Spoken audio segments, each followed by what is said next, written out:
Ingrid, thank you so much for coming on.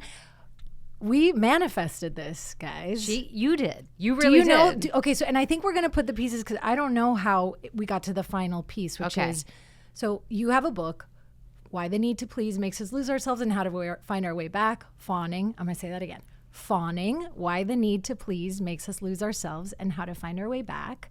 And I happened to read the review of your book in the New Yorker. Oh, right. And I was like, oh, this is so interesting. This is so, like, I love personally and the podcast. And then I looked you up and I was like, oh my gosh, she's in LA. Mm-hmm. And then we wrote to your PR person. And we did talk about it a little bit too on an episode. Well, no. And then we came on the episode and I said, Ingrid, I'm talking to you, Ingrid Clayton. If anybody knows her, please. It was like over the airwaves, like speakerphone at like school. Yeah, and it turns out we sort of knew you. Yes. So then I don't know that part. So we're in a mom group together. Mm-hmm. Our online moms. Oh, yeah. I'm in you too, were but also I didn't realize. But you didn't realize. And then a friend of mine who I work with a lot, of designer, Michelle Villemaire, was like, oh, I know Ingrid. So did she hear the call? She listened to the podcast. God, this is all very exciting. Yeah, and then she was like, "Oh, I'll connect you." And then I reached out to you, I was like, "Oh, right, you're in the mom group, right?" And that was that. Here we are. So exciting! It's so I'm just like can't believe it. Like you're our first guest, so we've been able to like I don't know, just like name it, conjure from the universe. That's fun. Say what you want. Now you're gonna do it every time. I know. Let's conjure what else can we today? I know. So many things to discuss about your book, and then fawning. You know, you didn't coin the term fawning, but first you're a therapist first, right? That was your psychologist. Mm-hmm. I can't mix those up. Yeah, though I do. Yeah, therapist and psychologist. Yes. Well, all psychologists are therapists. Not all therapists are psychologists. Right. So psychologist is a doctoral level therapist. So more schooling, more thesis, more practice. Not necessarily more practice, but more schooling. Okay. Yeah. Okay. And so you were working already as a therapist and psychologist, and you already had been exposed to the term, right? You knew fawning as a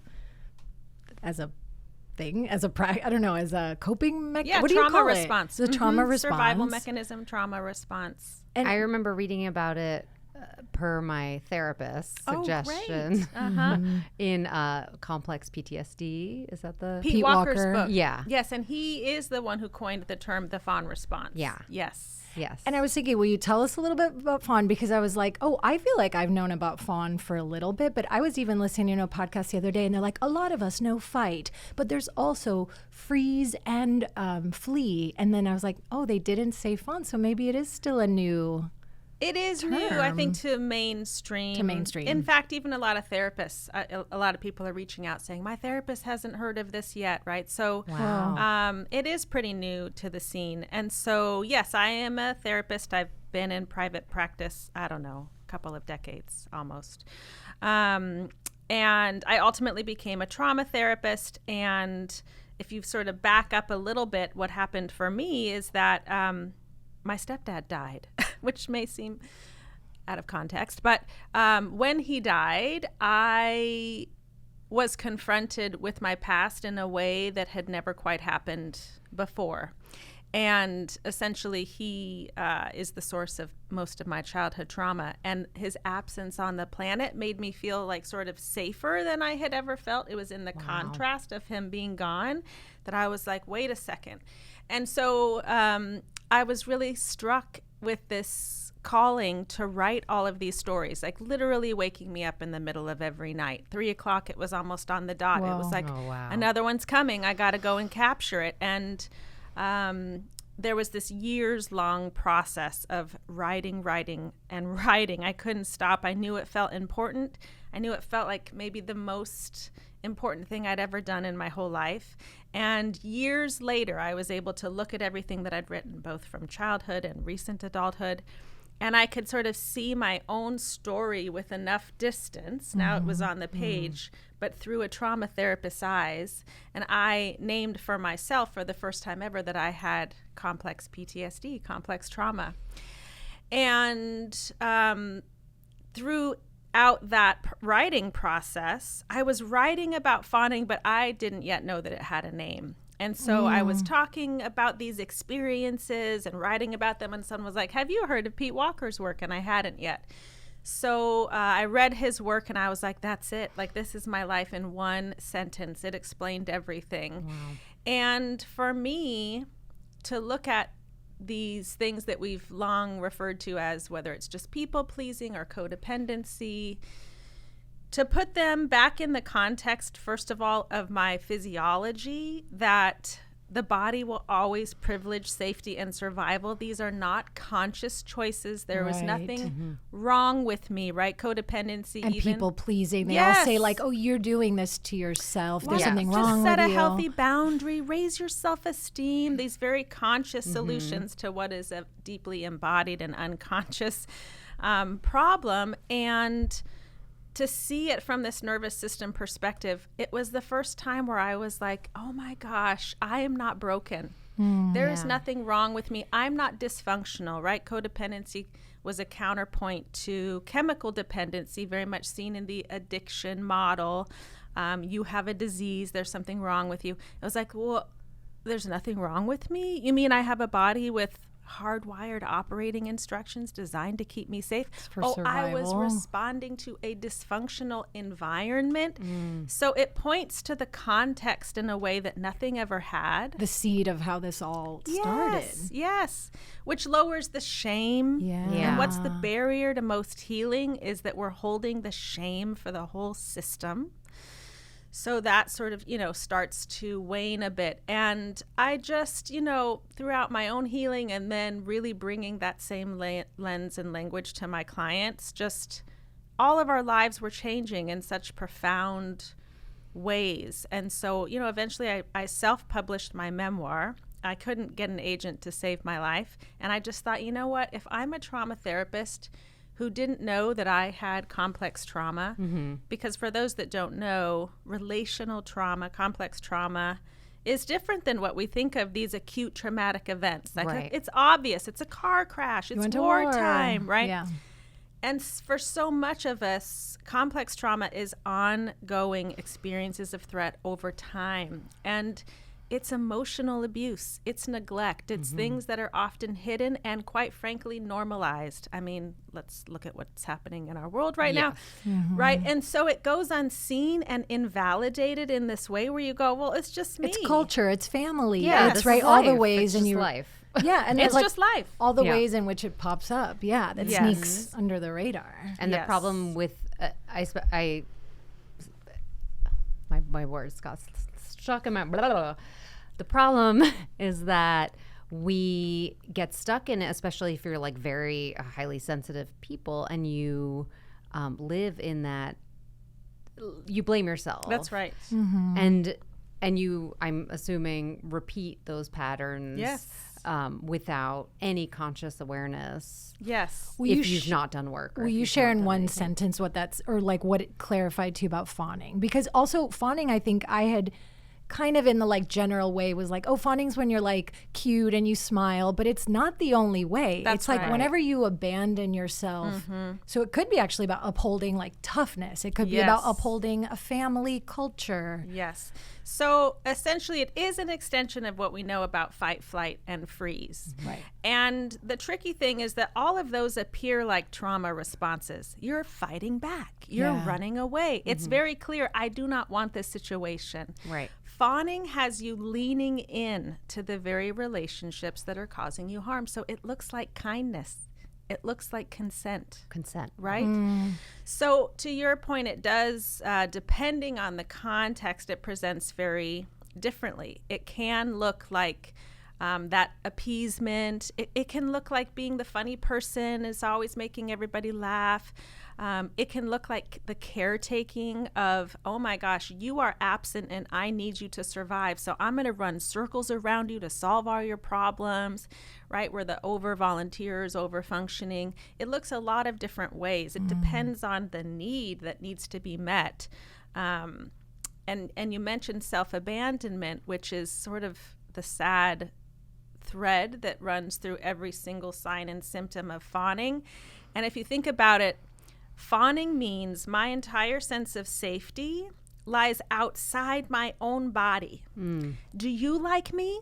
Are you okay? Can you validate? Do you give me permission? Am I doing it right? Right? I don't have a sense of self. And therefore it's a moving target, right? Yes. It's like if you're inside, it's always going to be the core. But if it's always outside, it's always changing. That's right. And because, again, if you think about complex trauma, ongoing experiences of threat over time, well, then you need an ongoing trauma response to protect you. And so it's this thing that hides in plain sight. Not only does it look like consent, but we don't even know that it's a trauma response. We think it's our personality. It's just your personality, yeah. Right? Exactly. It's like, no, this is just who I am. It's how I've always been. And so many times it's like this revelation. I see people kind of come into their own body for the first time and they're like, wait a second, you know, I didn't do all of that out of like free will and choice and agency. It was because I felt like what would happen if I didn't. You're seeking love outside. You're just trying to be loved ultimately, right? I mean, and feel safe. Safe. I mean, I think to me too, I was like, I almost was labeling fawning as like quiet fight, because I think you're fighting for yourself. Yes. But I was telling my husband all about it, and he was like, wow. I was like, it's that thing when you're like, they're like, why didn't you run away if you were so scared? And he was like, well, this is disturbing. I'm like, but it feels like it can operate in daily life in a way that the others might not be able to sort of like, if you're seeing someone fight all the time, it calls a lot of attention. If you're seeing someone always run away, but fawning, you can, like, we're just fawning all the time. I don't know. Like, it you're just like getting by. Yeah, like it can really be seen, like you're saying, normal. I mean, it's the thing that makes it where like a 60-year-old man can date a 20-year-old, and it's like, no, but she's given consent, and you're like, but no, has she really? Right? Like, that's the question. And it's maybe not. It's not to take away the reality that we do need to have some personal responsibility, but I think that we can take more personal responsibility when we see the fuller context of what's happening. And what started it usually is like, I mean, like you share your traumatic stories with your stepfather, like you said, and other people's. It's like the seed is like when you're young. That's right. It's when you're a often in child, which is trauma. very obvious that it's like, oh, you're codependent as like a 9-year-old. Like I don't think so. That was the thing. You're just for a me. 9-year-old. They're looking for safe barriers, and that equation is, oh, they're keeping me safe, I guess. Right. Right. Well, particularly for children, right? We need our caregivers longer, I think, than any other species. Right. So we are dependent. And so a child, it's very rare that they will see their caregivers as deficient. Again, it's born of that absolute need. So the child just internalizes, oh, it must be me. I must be doing something. I must not be that lovable, right? And so this now compounds this feeling that I need to do more, be more. My worth centers in how lovable you think I am and how you show up for me. And you can just see it compounds over time. And again, for me, I go, these things came online as my brain and body are developing. So they're wired in there. That's the other thing with complex trauma that can feel so tricky, is that there's not a before and an after like you see with an acute traumatic event. There's no baseline that you're returning to. So we use language like reclaiming, and I go, it's not even reclaiming. It's like claiming for the very first time, which is so challenging because you don't know what normal is. That's I struggle with this because I have early childhood stuff, so my brain is all wired in this way where I'm like, I was always seeking safety and love, and you know, and I'm constantly in recovery, in therapy, in, you know, working all these things to get that sense of normalcy. And it's like, oh, I can feel it when I'm in it, but I can be out of it in an instant. And say more about that. I'm curious, like when, about how it comes and goes. Yeah. I think it's just when I am like feelings are very hard for me, and it took me many years to even. I would either go straight to rage or drink or whatever to just be like, nope. Shut it down almost. Yeah. And I'm so aware of it that with my children, I am really, really like, feel your feelings. It's good for you. It's okay. All the feelings are acceptable. You know, I'm like, because it's still so hard for me as an adult because I didn't have that foundation of it being okay. You know, I do know. Yeah. So in the trauma language, you're like widening your window of tolerance. Yeah. Oh, yeah. Where you can stay in your body and still feel the big feeling without it kicking you out towards, you know, either chronic trauma response or being too deeply triggered. And, and that is the work. And that is the work ongoing, you know, for all of us that identify, myself included. You have really kind of brutal but like honest, you know, news for folks who have had those early traumatic experiences and are fawners and consider themselves fawners. It's like you're not gonna be fully, like, I like that you're not promising this, like, and then like you're free. Boom. Yeah, like you're getting free of that, baby. It's like sort of like the acceptance for yourself that you will always have some component of that, but like the softness around that, and like facing it with like real love and honesty around like, like it's kind of part of who you are, and you could just meet it and like say, I don't know, and the sort of openness and in degrees, you're you know, where I'm at was saying like a little more. Now you have like a wider range of tolerance, of motion around. And it's not even a linear thing where it's like better and better day by day. It's like, wow, better and then not so much. Take one step back. I think that's it was really important for me to name in this book that I have felt so burned by a lot of, whether it's influencers or other books, and I just said before I, you know, wrote this, I'm like, a lot of self-help books are performing helpfulness. And that's a great sales pitch. That sells I have the 10 steps to solve the problem that you've all the been answers are with. in this book. Yes. And you know what I'm going to do in that? I'm going to keep people so stuck. I'm going to increase their shame, and they're going to go, well, if she did it, why can't I? I didn't do it in 10 steps, then I guess I didn't read the book well enough. Right. And so it's also why I lead with my personal story, because people go, well, if she's a clinical psychologist who's been in practice for decades and, you know, has done all these trainings, and she's still a person, like she still has a body that has trauma response, like her history didn't just dissolve because she got so much insight. It feels so important to me to give people that kind of permission, right, to be a human being. And it's not a binary all or nothing paradigm. It just isn't. Yeah. And it is just so complicated too, because I feel like societally, you know, we live in this very complicated patriarchy that is can be very dangerous to women. And structures, and like so many structures. Yeah. And also I saw this video. Women obviously are very used to the fawn, like as a culture. But I was moved that you were saying, like, you know, one of your patients is like African American, and it's like the face of toughness, right? That doesn't look like fawn. That's not cute. Right. It's like, we're not cute. We're not weird. We're not, he has to perform cool, right? And like, cool. Yeah, not caring too much or being too smiley or that's his own fawning. That's right. That doesn't look like what we would normally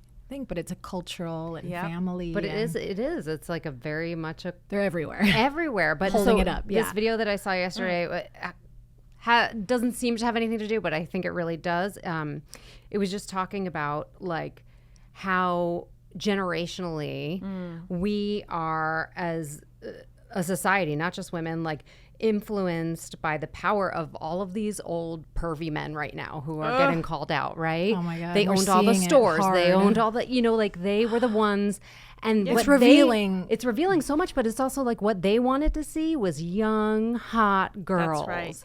Underage, barely, you know, like it was like this vulnerable, really gross, instead of like, you know, it made me think of like the Botticelli time of like real grown women. That's what's sexy. And it's gone to this weird place. And it's like, oh, because all of these men who were running things had this gaze that they wanted. These power positions, so right? relevant. And one of the clients that I speak about in the book, her name is Frances, and she talks about that so explicitly that growing up, she would watch music videos and she would pour through the magazines, and she was like, how do I make my face look like that? Yeah. And how she's do I touching touch my her hair? That stood out. Just the gentle, like a detail of like, this is how a lady or woman tuck it behind moves your her ear. body. Seductive, to be appealing in order to be safe, right? And even her parents were like, you're the most beautiful daughter. They're reinforcing it. They're holding it up. Reinforcing it. And so she was like, I'm on this pedestal. How do I stay up here? I can never get down. I can never get down. My safety lies up here. How do I maintain it? And so for her, when you think about even that question of like becoming yourself for the first time, she had to break it down to something that simple, like, do I want to touch my hair? Do I really like that right now? Does that feel good? Yeah. Or am I performing? Is it performative? Yeah. I think that like really back to basics feels so accessible too, because in the later half of your book, you're talking about unfawning. And it is like, I mean, there's so much to be said for the pause or saying, I don't know, like in anything. It's like there's nothing was like, nothing went wrong because you took like a moment to yourself. It feels like the clock is, but you can really slow things down. And it's like a simple question like, do I really want to do that? What do I want today? Like, do I like that? Do I not like a child? Right. I don't like it. I do like it. I don't know. It feels like so concrete and accessible in a way. Yeah. But it's like when your whole lifetime was people pleasing, you don't know. You don't know. You have to ask. You don't know what you might not like. know exactly. You might just start by saying, I don't know what I like. And that's really anxiety provoking. And I like to name that too, that I think there's also this idea in therapy that like when you pause and when you turn in. It's so, okay, I'm not all doing the that. answers are there. Or it's going to feel good in some way. But as a practice, yes, and I think what might not feel great. actually often feels first is either really overwhelming and confusing because people go, I feel numb. I don't know what I feel. And the answer then is, what's it like to notice that you feel numb, right? To build in that sense of slow is fast with trauma healing. Curiosity is like the biggest tool in your toolbox, and everybody has it right now. And to start even by naming in your body somatically, well, what do you notice? What do you notice when you feel numb? And suddenly they can go, well, my stomach is all clenched up or whatever the thing is. And now here's the connective tissue between going, this just makes me emotional when I think about it. Like you're in contact with your own body and your own self, maybe for the first time. And to do it hopefully with like as a compassionate witness, right? And and to start to build that is how we start to know anything at all. And that's where it starts. You can't do it wrong, which is also really important for fawners who I was just going to say that. You're like, fawners are like, you know what? I'm fixing it. And they go at it as hard as they did with anything else. Yes. Also, you were talking about how like, I feel like you had such a cute little nod, wink, wink in the beginning. Like, did you hear that again? The people who agreed to be in this book did it for other people. Like, it's their very, it's the irony of like what helps us being helped by these people, but it's exactly what their fawning nature was. Like, well, I'll do it if it helps someone. Help somebody. And in fact, I'd work with some of these people for like, over you a don't decade. have to, right? You really don't have to. They didn't have to do it. But it was interesting to then have these interviews and try to mine their experience really specifically around fawning. I can't tell you how many times, because it was in service of helping other people, my clients were like, I don't even think I've ever told you this one before, right? These like nuggets, these truths that they had more access to. But you said that about yourself too, right? Like once the focus was on this particular fawning, that you were able to like really look at. Well, my whole memoir before this book, I will say, part of what was so healing about it is I kept saying, what does the reader need to know? Wow. And by thinking about what the reader needed, it pulled me into facing things that I had not been willing to face my whole life. So I think there is also, like some people refer to it almost like a superpower in the fawn response. It's not all bad. It got you here. And I really, really believe that this is true with just about anything. But whatever still serves you will stay. You're not going to lose it. You're not going to suddenly lose all your empathy and your desire to be of service. And if your love language is gift giving, that's going to stay. But you're going to do it with you in the equation more than you have ever been there before. Yeah, because you start to think that all of those things outside of you are your personality. I mean, I've dealt with this with like drinking a little bit where I was like, oh, that's the real me. Right. You know, and it's like, wait, no, the sloppy drunk. I mean, I wasn't a sloppy drinker, but like that isn't the real me is inside. That's just how I was able to access because I could shut off all the noise. Boy, do I identify. Yeah. I keep thinking about your personal story too, just how, to me, it's that thing about how adaptive fawning is, which when I was like retelling Will, my husband, I was like explaining it to him and he just was like shocked. And I was like, you know, part of it's like you're in this split screen specifically for your situation, which is like there's real danger. That's right. It's like being smart enough. Some part of your body knows this is a dangerous situation. And if I make moves too quick, right? So you know you got to get out. Yeah. But you're kind of like doing song and dance in order to get the fuck out. That's right. And how amazing and awful, sad, but like that. Damn, it got you here. That's right. It's like, I remember my therapist always being like, your techniques and your survival mechanisms, they did get you here. It's just now realizing when do you need them still and when can you, thank you so much. You got me safely out of that situation. And now we can say like, stay or goodbye, you know? I love the analogy of, have we talked about this here? Like, the life raft that got you to the that you've been to the carrying place now and then you're like, well, this life raft was my life raft, so now I have to take it to up the mountain, and you're like, no, and it's like no, you need hiking shoes, right? You need something else. Some poles. That's a really good analogy. I think that's names that distinction too. It's like, yes, we are wanting to get more free to sort of leave the life raft behind. And basically what that means is you're not meant to live in survival mode 24/7, right? So when I'm back in a situation where I need some protection, I'm so grateful, right, for that. But I'm not meant to stay in that hyper vigilant, it's happening again. Oh my God, your body just all can't. the time. And I think when you say there are real consequences, the other important thing to name is that fawning tends to happen when fight, flight, or freeze are unavailable or would make things worse. Right. So that was even my personal story. As a 16-year-old, I organized an intervention with the help of social services from my family, you know, and I think today of all the images of the Epstein survivors raising their hand behind Pam Bondi and everyone saying, and here we are saying, why didn't you tell? Why didn't you raise a ruckus? Why didn't you fight back? Because look at what we're doing to them even today. Yeah. And that was my experience as a 16-year-old. Nobody rushed in to save the day and keep me safe. It wasn't easy, Right? They said, I think you're being a little selfish. I think you're making it up. I don't think that actually happened. And now I'm back at the same scene of the crime, only they know that I know. And it made things so much worse. Yeah, so much more unsafe. And every client that I've worked with, everyone certainly in the book, they have a similar story to tell. So when your body learns experientially that the fight response is not available to you, it's as though it gets snuffed out, which is the other thing I sort of get on a little soapbox.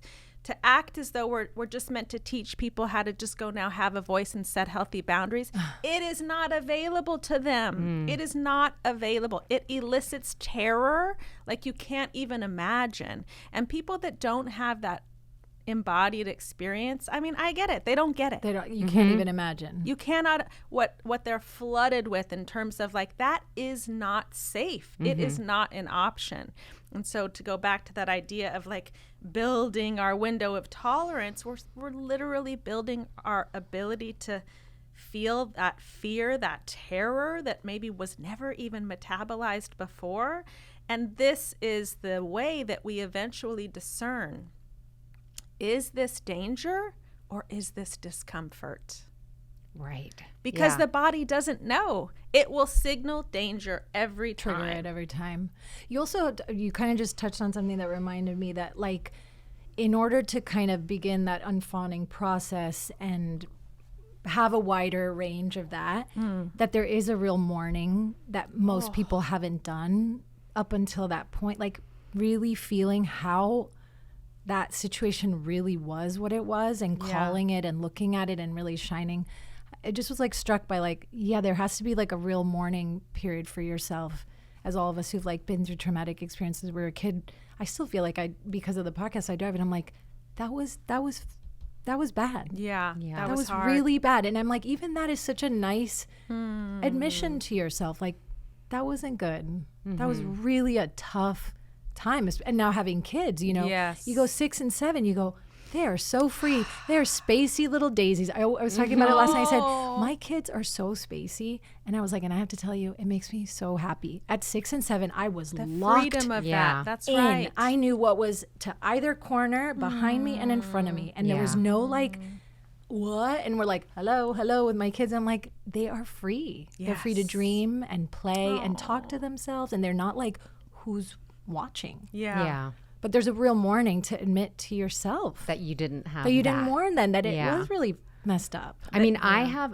and I sometimes still do it with like authority. Like if there's a police officer behind me or something while I'm driving, the way my brain can immediately click into a narrative to get myself, like, it's like I will create a whole scenario and story if for some reason I'm pulled over. Like, it's you already like you're like ahead of yourself. You're not even completely. You're like, he's just behind me. And exactly. There's nothing happening, but it's like, you're like, if I'm in handcuffs being thrown against a car, here's what happens. I don't do it all the time anymore, but when I was a kid, I did it everywhere, all the time. You mean worst case scenario? Is that the story? Or also like, how do I get out of this jam? How do I write a story that's compelling so that they can all of it kind of get both. me out of the jam? I mean, really kind of both. Like it was like I had like writing eyes all over a feature. my head, just like watching everything around me and being like, it was hypervigilant. Yeah, it's like seeing those moving parts. Well, if he comes there and they say that, I'm saying this, and like there is such a which is funny because it's not like that was my trauma, right? Like I wasn't attacked from all sides but it's a response that kicks in.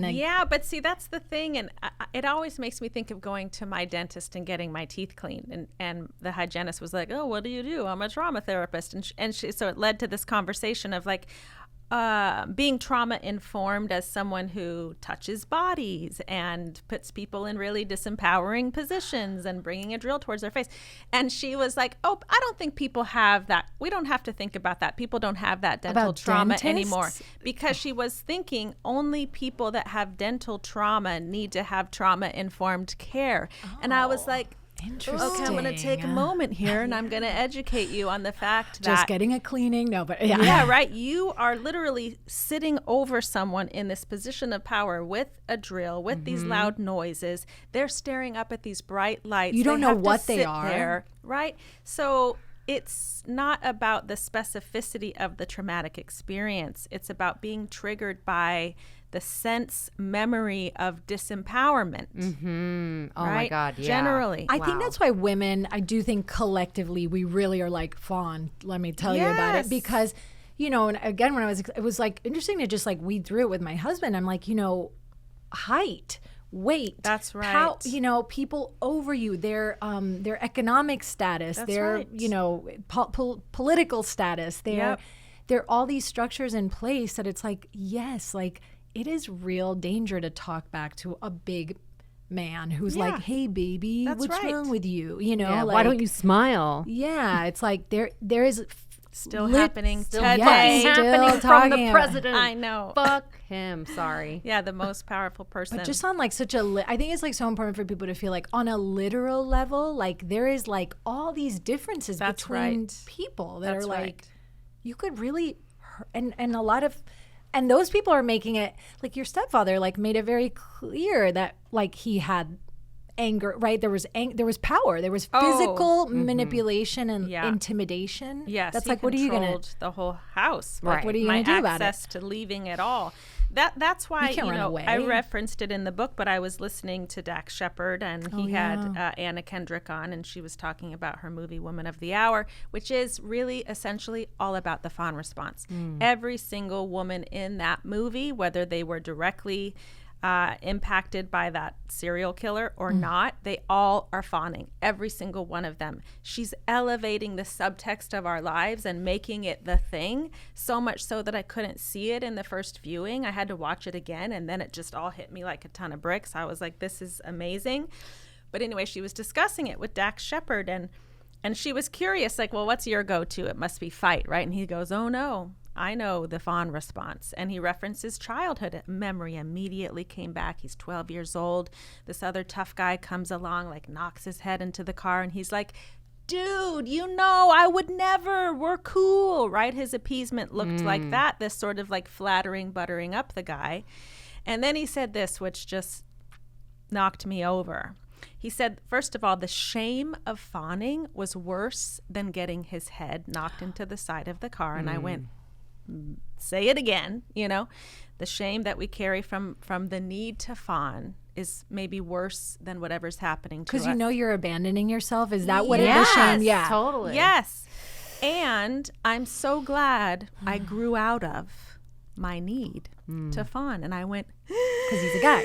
He's a man. He's 6'2". He's a white man. He has tons stepped right of into that power, right? And he recognizes it. He recognized it, and also in the room that he's sitting with Monica, his co-host, who's not only a petite woman but a woman of color, and then of course Anna Kendrick. And I was just like, wow, that's just it. How many of us will never ever outgrow the need to fawn, because my body instinctively knows where I reside in the pecking order, wherever I am in any context. Like, that's real.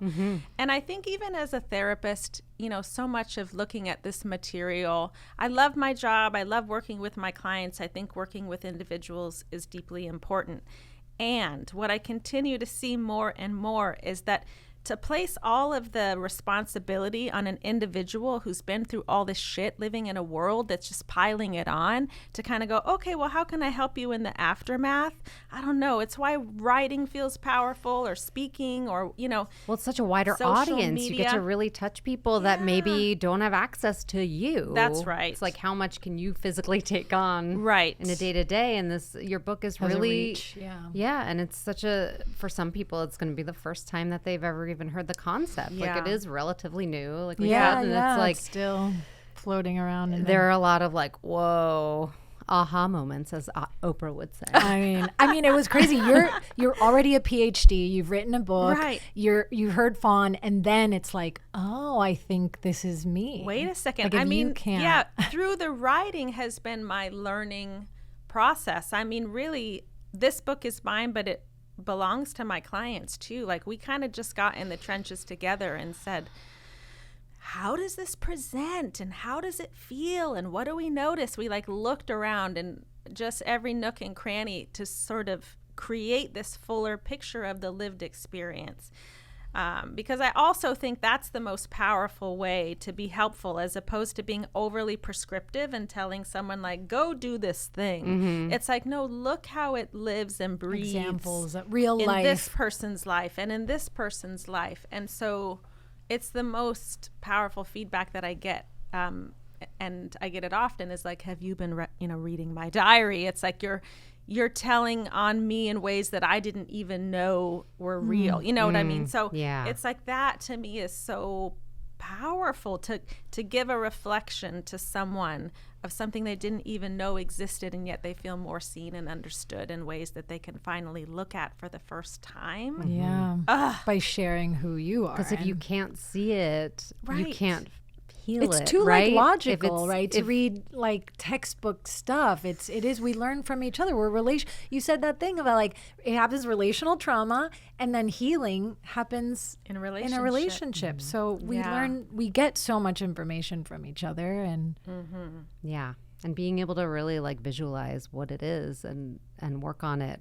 And the human, the relational therapy, which you're saying, is it is so much more human, rather than that kind of old school thing where I just listen and you're like, hello, is anybody... The blank slate idea. Yeah, that terrorized me as a young 20-year-old. I'm here continuing alone with my I'd ask you a question and you'd say, well, I'm curious why you're asking me that. I'm like, because I genuinely don't know. Do you ever feel that? Are you a machine? Yeah, can body, you be in here? Yeah. Is that changing a lot? That method is on its way. Is that method I mean, I can't really speak to... I trust that it has adapted and evolved over time. I think even, psychoanalysts can be more present in the room. But I think, for me personally, I had to kind of disavow a lot of the things that I was told. Even you had learned, yeah. And just for a long time as a therapist, I was like, if someone was a fly on the wall, would they come and take my license away? There's this feeling that I was like,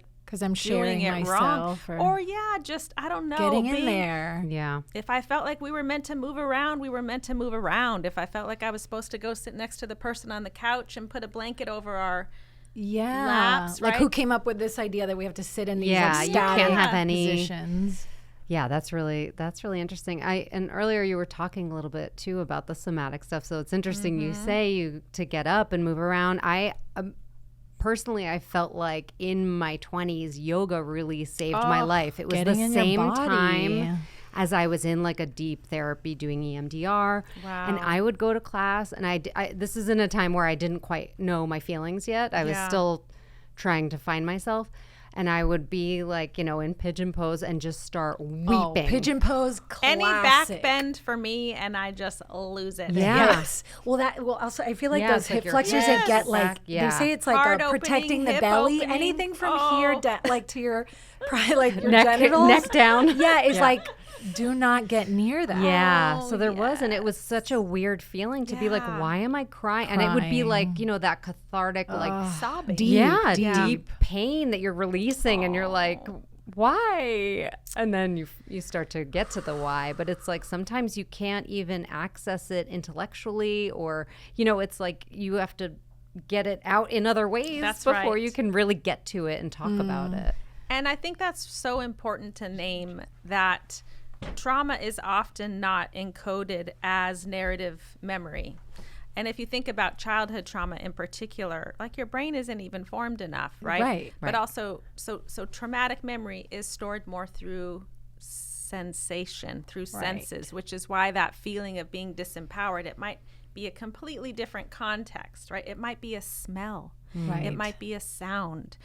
These are the things that tend to trigger us because the body goes, oh, it's happening again. But you don't have any idea why. Yeah. Well, and even memory at a basic level isn't like a narrative beginning, middle, and end. It's like flashes. Right. And especially from that age, from such a young age. It is all sensorial. You're not like some logical, narrative. Which is also why I think with trauma, it's not about the story that qualifies you. I think that word is hard for a lot of people. Like, well, who's had my story wasn't that bad, right? Was it that big of a deal? And so many people, when they come into my office, I'm like, it's not your story that tells me that you have trauma or not. It's your symptoms now. Right. Your response now, the way it's living in your body. Because two people can have the same experience. That's right. And one person has moved through process for whatever reason, and the other person stuck. Forever changed. Someone's more sensitive. And I mean, I feel like we've touched on this too. Like, if you grew up as a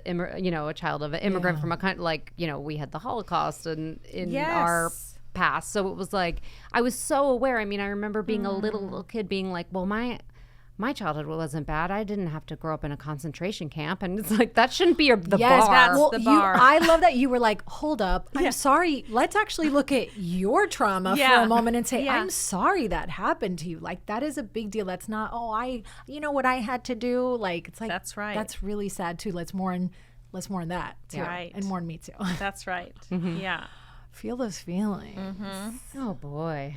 I mean, who wants to do that? I mean, it's hard. It's hard work. No book is going to tell you except yours to say like, guys, it's not going to always be a fun. It's not a 10-step. You know what I reference is Resmaa Menakem's work. His book is My Grandmother's Hands. Oh, I love that book. Is amazing. Yeah. So Incredible. He references in there the difference between clean pain and dirty pain.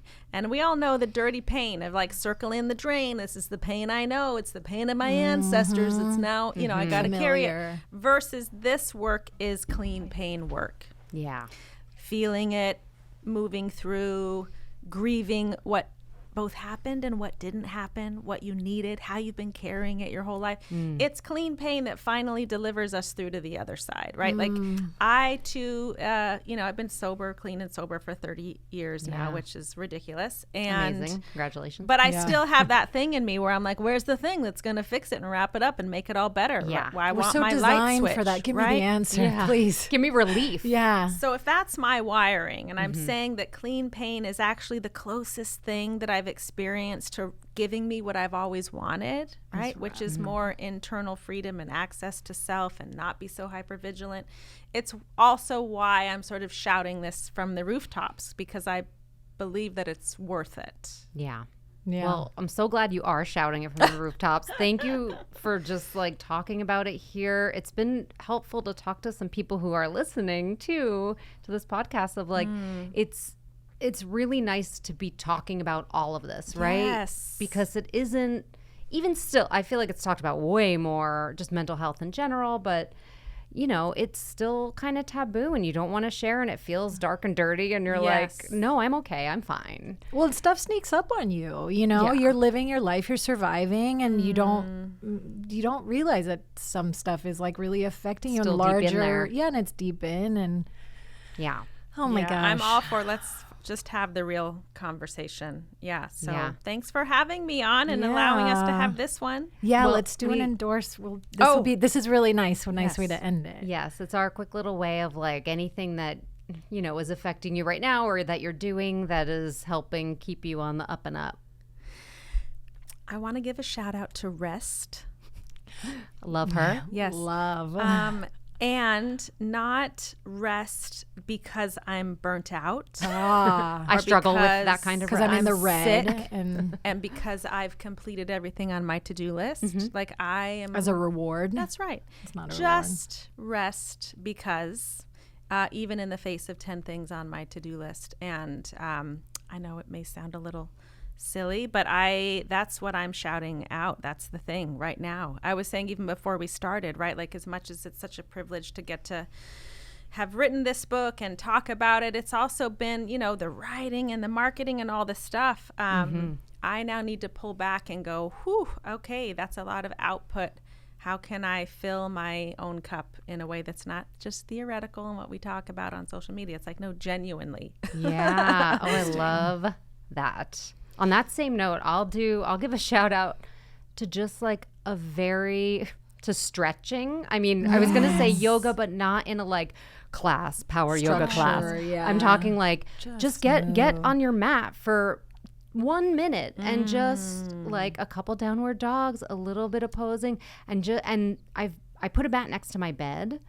And that has now, I mean, sometimes it's literally one downward dog, but I'm like, this helps. I feel better. Oh, I'm glad you're naming that. That's so real. Getting that bod.